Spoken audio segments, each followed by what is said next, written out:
you know, you have a country where, here we have, from the Caesar photos, basically there's about 7,000 individuals in these photos. They were, by the numbering system, we can see that during the 20 months that he was taking those photos, there were about 11,000 people murdered in just several facilities in Damascus alone. That's a period of time of only about 1/3 of the time, less than 1/3 since the uprising began. We also have, of course, other places, Naya prison, where Human Rights Watch estimates as many as 13,000 people have been executed.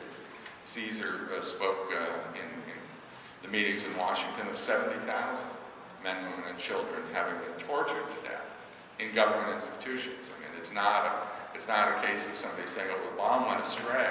We weren't aiming at this particular target. They clearly were aiming at these targets, and they were doing it with the instruments of the state. And so those crimes are continuing. We have 100,000 people probably still in custody who are being tortured as we speak, who may be dying, like those that we see in the Caesar photos. It all adds up to perhaps as many as 500,000 Syrians killed, 11 million displaced. I'm just over at the Expo Gallery, things moving,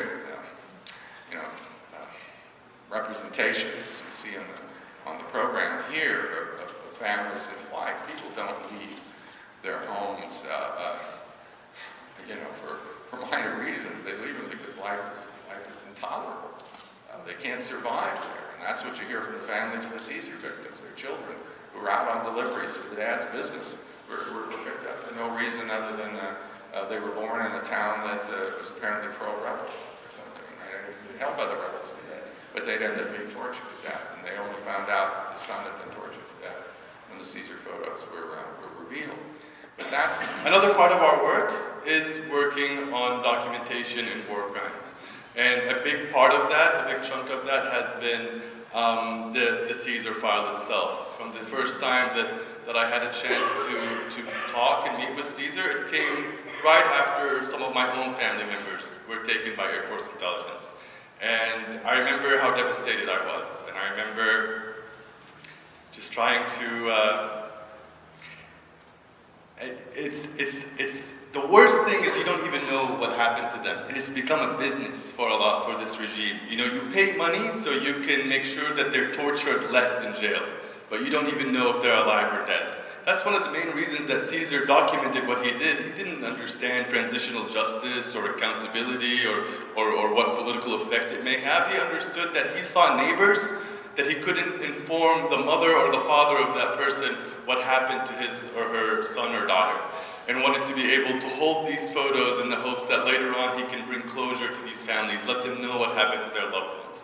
And so we work with victims' families and with witnesses and others to try to see how we can support the work of Ambassador Rapp and other amazing people that are trying to bring justice for these Right families. now, Kurdish forces, Arab opposition forces, regime forces, as well as every single one of their international sponsors, including Russia, Turkey, Iran, Hezbollah, the US, and ISIS, are all jockeying for position, struggling for influence, struggling to control territory in ways that are extraordinarily dangerous and could easily spin out of control.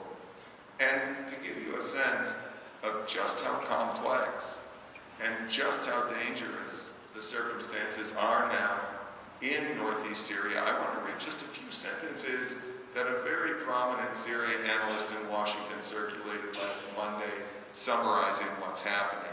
Try to follow this. This is not so easy. He wrote, across a 200-kilometer stretch of territory of northern Syria, from the Mediterranean coast to Raqqa, at least 6 state-level militaries and 30 sub-state militias are involved in multiple mutually hostile battlefronts. The US-backed Syrian Democratic Forces, SDF, which includes many Kurdish fighters, is now operating in direct conflict with the largely US-vetted but Turkish-backed anti-ISIS Euphrates Shield Coalition. Turkey, meanwhile, a US partner, threatens to invade a town controlled by the Syrian Democratic Forces, which the US backs. While those forces have begun sharing key strategic territories with U.S. adversaries, Russia and the Assad regime, to protect themselves from Turkey. Technically, we call this a mess. This is the technical term for this phrase. There are many ways you can help children and youth in Syria, and my hope is that today you decide to be a change maker, or maybe you already are. An easy way to help is to get involved with collecting items for a container and finding ways yourself or as a community that you can sponsor the actual cost of shipping of these containers. Another way to help and feel connected is by sponsoring an orphan. Orphan sponsorship is one of our most incredible programs, and each sponsor receives an actual profile sheet of their orphan and updates once or twice a year with a small video snapshot. We take orphan sponsorships very seriously with the hope that the connection we get to build will ensure a lasting relationship so the orphan can get through school and into early adulthood while being sponsored. You can decide as an individual or as a family or as a group to sponsor an actual orphan inside Syria. And you can certainly get some more information down at our table. Finally, another way of helping, other than donating much needed funds and sweat from container work, is to spread the word. Tell your friends, family, and people in your circles why we should all care about Syria's children, who really are our children, and give them concrete ways of getting involved with an organization like New Day Syria or other organizations. You will be surprised how many people care and only need to know how. Because you know that all it really takes to make a difference is for you to each one to be that difference.